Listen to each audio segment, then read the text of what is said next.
Of coordination compound, यानी अब आप पढ़ने जा रहे हैं कॉम्प्लेक्स कंपाउंड के फॉर्मेशन का कॉन्सेप्ट, जो पहली बार ग्रैंडफादर ऑफ केमिस्ट्री, फादर नहीं grandfather of chemistry Alfred Warner के द्वारा दिया गया, क्योंकि ये कंपाउंड का फॉर्मेशन नहीं, कॉम्प्लेक्स कंपाउंड के फॉर्मेशन का कॉन्सेप्ट दिए।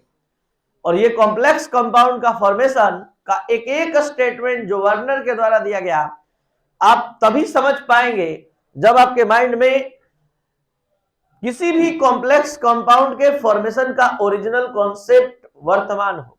और आज फिर हम दोबारा K4FeCN के होल 6 के कंप्लीट फॉर्मेशन को आपके सामने रखने जा रहे हैं, जो आगे के इफेक्टिव एटॉमिक नंबर के कॉन्सेप्ट को भी समझने में मदद करेगा। तो ध्यान से समझा जाए, 4K प्लस कुछ कुछ तो याद होगा ही आप लोग को, लेकिन फिर भी यहां पर फिर से एक बार देखा जाए, थोड़ा सा दूसरे ढंग से यहाँ पूरा शेप को रिप्रेजेंट करते हुए हम बना पाएंगे। K4FeCN6 आपको पता होना चाहिए कि इसमें 2 मेटालिक एटम है, तो 2 मेटालिक एटम है तो 4 पोटेशियम इलेक्ट्रॉन लॉस करता है और 2 आयरन, और ये 6 इलेक्ट्रॉन जो इस दोनों मेटल ने मिलकर लॉस किया है, एक एक इलेक्ट्रॉन का यूज प्रत्येक साइनाइड आयन कर पाता है। कार्बन 6 2 4, इसके आउटर ऑर्बिट में 4 होता है, नाइट्रोजन 7 2 5, आउटर ऑर्बिट में 5। और इस तरह से आप देख सकते हैं कि नाइट्रोजन का ऑक्टेट कंप्लीट है, कार्बन का नहीं कंप्लीट है, इसलिए हम अलग से एक्स्ट्रा इलेक्ट्रॉन दे रहे हैं -4। तो यहां पर साइनाइड, प्रत्येक साइनाइड आयन अपना एक एडिशनल इलेक्ट्रॉन लेकर अपना ऑक्टेट कंप्लीट करता है। तो यहां पर आयरन और पोटेशियम जो 6 इलेक्ट्रॉन का लॉस किया है, इसी 6 इलेक्ट्रॉन को हम बारी बारी से एक एक CN पर दिए और 2 और CN पर हम दे पाएंगे, जो यहां देख सकते हैं, और एक यहां। ये कंप्लीट ज्योमेट्री को भी शो करेगा अभी जस्ट।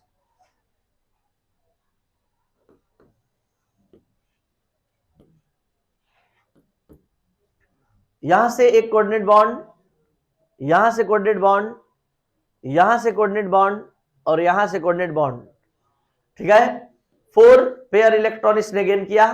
अब इसके ज्योमेट्री को भी हमको रिप्रेजेंट करना है, तो ज्योमेट्री को रिप्रेजेंट करने के लिए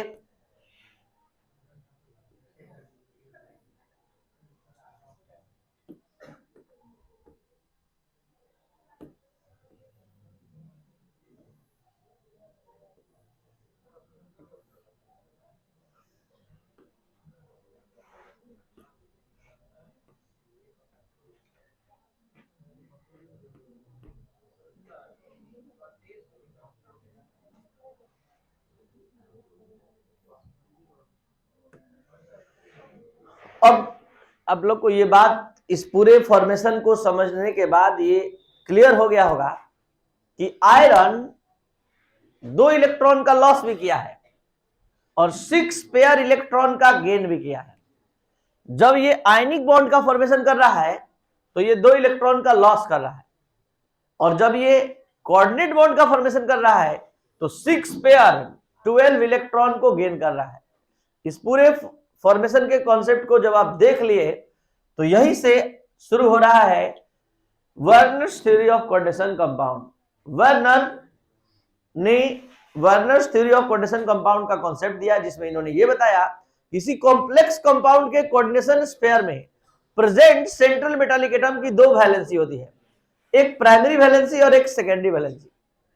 प्राइमरी वैलेंसी ऑक्सीडेशन नंबर को रिप्रेजेंट करती है, जो इसने इलेक्ट्रॉन लॉस किया वो इसकी प्राइमरी वैलेंसी है, और जो ये इलेक्ट्रॉन पेयर गेन कर रहा है जितना पेयर, वही उसकी सेकेंडरी वैलेंसी है। सच बोले तो प्राइमरी वैलेंसी वास्तव में ऑक्सीडेशन नंबर है, और सेकेंडरी वैलेंसी इस सेंट्रल मेटालिक एटम का कोऑर्डिनेशन नंबर है। तो किसी भी कोऑर्डिनेशन स्फीयर में प्रेजेंट सेंट्रल मेटालिक एटम 2 तरह की वैलेंसी को रिप्रेजेंट करता है, एक प्राइमरी वैलेंसी और एक secondary valency. Primary valency represents oxidation number and secondary valency represents coordination number. Primary valency ionisable valency होती है और सेकेंडरी वैलेंसी नॉन आयनिजेबल होती है। प्राइमरी वैलेंसी डॉटेड लाइन द्वारा रिप्रेजेंट की जाती है और सेकेंडरी वैलेंसी जो है बोल्ड लाइन द्वारा रिप्रेजेंट की जाती है, जो आप अब देखने जा रहे हैं।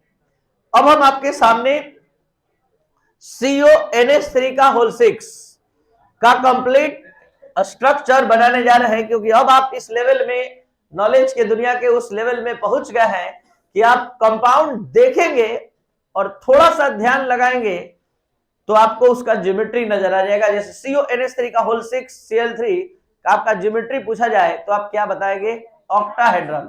ऑक्टाहेड्रल का मतलब सभी बॉन्ड पेयर कितने डिग्री पर होंगे? 90 डिग्री पर। तो ये है 90 डिग्री पर प्रेजेंट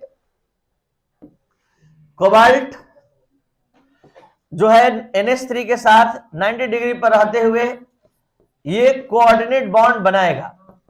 तो ये 4 NH3 के मॉलिक्यूल्स जो इस तरह से कोऑर्डिनेट बॉन्ड का फॉर्मेशन करेंगे।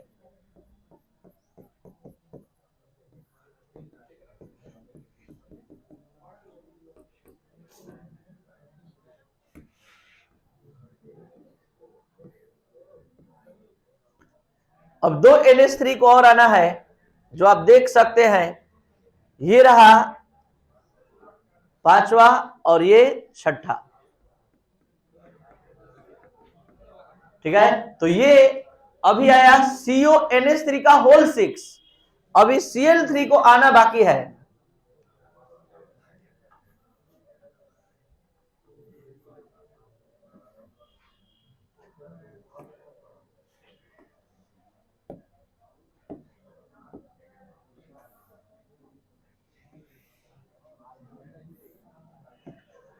यहां पर जो आप CONH3 का होल 6 Cl3 को देख पा रहे हैं, इसमें Cl3 आयनिजबल वैलेंसी को रिप्रेजेंट करता है। उसके वैलेंसी को, उसके बॉन्ड को डॉटेड लाइन द्वारा दिखाया जाता है, और जो सेकेंडरी वैलेंसी जिसको कोऑर्डिनेशन नंबर आप कहते हैं, ये बोल्ड लाइन से इसलिए दिखाया गया है क्योंकि यही मॉलिक्यूल के ज्योमेट्री को डिटरमाइन करता है। आपको इसी को देखकर बताना है कि मॉलिक्यूल का शेप कैसा होगा, तो जवाब है मतलब इसकी ज्योमेट्री ऑक्टाहेड्रल होगी। इसके अलावा भी आप सभी स्टूडेंट इस कैपेसिटी में है कि अगर आपसे पूछा जाए कि FeCO का होल 5 का कोऑर्डिनेशन नंबर बताइए, तो आप क्या बताएंगे? 5। और इसका ज्योमेट्री क्या बताएंगे कोऑर्डिनेशन नंबर के माध्यम से? Trigonal bipyramidal. तो ट्राइगोनल बाइपिरामिडल शेप को भी आप इजीली समझ सकते हैं। अब ये coordinate bond, 3 coordinate bond 120 degree पर इस तरह से बनाएगा, 120 डिग्री पर रहकर ये बनाएगा।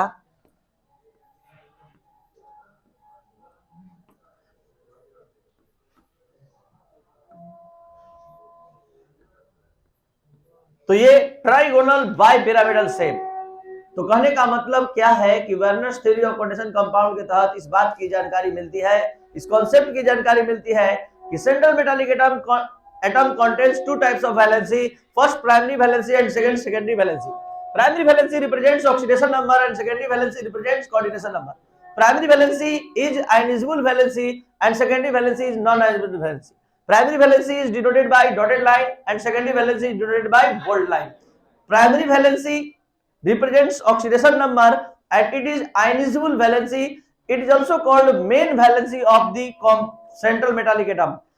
Secondary valency represents coordination number and it determines the geometry of the molecule. If coordination number equal 4, then geometry of molecule is tetrahedral or square planar. If coordination number is 5, the geometry of molecule is trigonal bipyramidal. If coordination number is 6, then the geometry of molecule is octahedral. तो ये था आपका Werner's theory of coordination, जिसका एक एक line, एक एक word हमने समझा दिया। अब आप जो लिखे हैं क्लास नोट्स में वो भी समझ लीजिए। जरा कोऑर्डिनेशन कंपाउंड ध्यान दिया जाए। Werner's theory of coordination given by Alfred Werner in 1893. According to Werner's theory of coordination compound, central metallic atom has 2 types of valency. First, primary valency, second, secondary valency. Primary valency show oxidation number of the central metallic atom and secondary valency say show coordination number. Primary valency is also called main valency and secondary valency is also called non-ionizable valency. Secondary valency determines the geometry of the molecule or complex. तो ये था आपका Werner's theory of coordination।